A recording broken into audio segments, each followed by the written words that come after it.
I don't know how else to bring this news to you other than just to come straight out with it.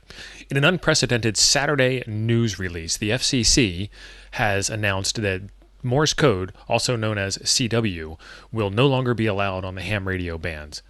That's right, folks. It has been outlawed.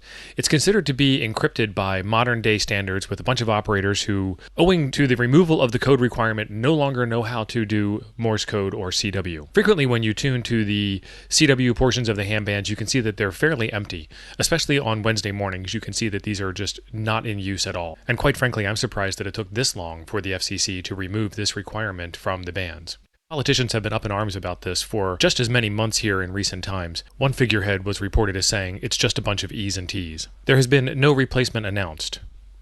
The CW portions of the band have been turned over to data modes. FCC states the data modes are easy to understand. Anybody with access to a computer or even a modern cell phone can easily decode and interpret these and also return messages in kind. So there's no need for archaic, crypted, outdated methods of communication. One official at the FCC said, it's time that we brought ham radio into the 1960s, like steno pools. Now you can use all 10 fingers instead of just one or two. Coming up next, the FCC will also start looking into removing the 1200 baud requirement for communicating digitally over amateur radio frequencies.